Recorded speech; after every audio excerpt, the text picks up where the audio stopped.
his window, but Nobita was still sleeping peacefully in his bed. His mother had already called him 3 times for breakfast, but he refused to wake up. Suddenly, a round blue robotic cat appeared from the drawer of his study desk. It was Doraemon, the wonderful robot cat from the 22nd century. Doraemon looked at Nobita and shook his head with a smile. "Nobita, wake up, you will be late for school again," Doraemon shouted while shaking his friend. Nobita slowly opened his eyes and yawned loudly. "Just 5 more minutes, Doraemon. I was having such a beautiful dream," he said lazuli. "No more excuses. Your teacher will be very angry if you are late again," Doraemon replied firmly. Nobita finally got out of bed and got ready for school. But as usual, he had not completed his homework. He looked at Doraemon with his big puppy eyes and said, "Doraemon, please help me. Do you have any gadget that can help me finish my homework quickly?" Doraemon sighed. He knew Nobita would never learn to be responsible, but he loved his friend too much to see him in trouble. He reached into his magical 4-dimensional pocket and pulled out a small golden clock. "This is the time freeze clock," Doraemon explained.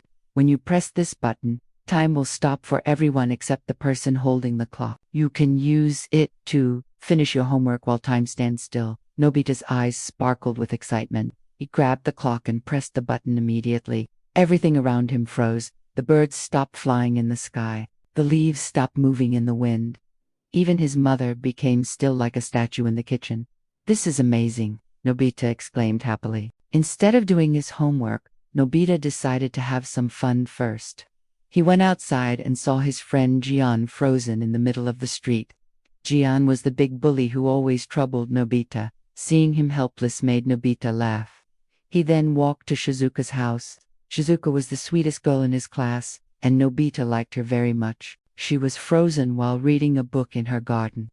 Nobita placed a beautiful flower next to her and smiled. Next, he visited Sunyo's house. Sunyo always showed off his expensive toys to make Nobita jealous.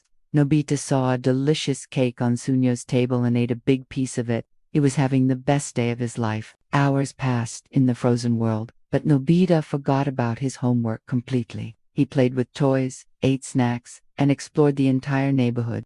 Finally, he felt tired and decided to go home. When he reached home, he realized something terrible. The time freeze clock was running out of power.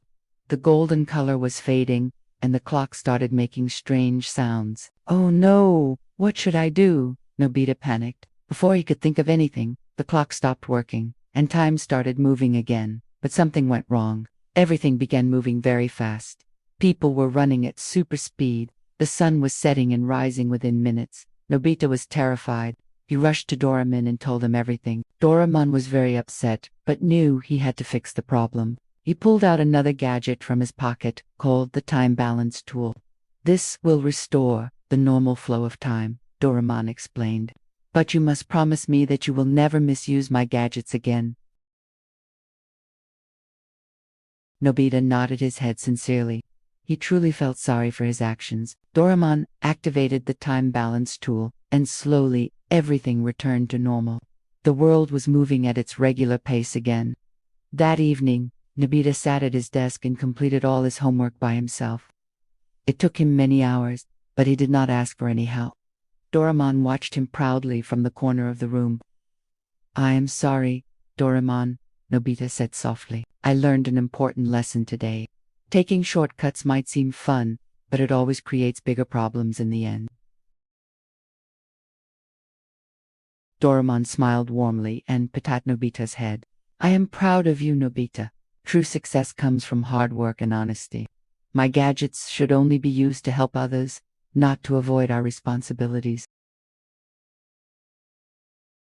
From that day forward, Nobita tried his best to complete his work on time. He still asked Doraemon for help sometimes, but he always remembered the lesson he learned from the magical time freeze clock. And so, the wonderful adventures of Doraemon and Nobita continued, teaching children everywhere the importance of responsibility, friendship, and doing the right thing.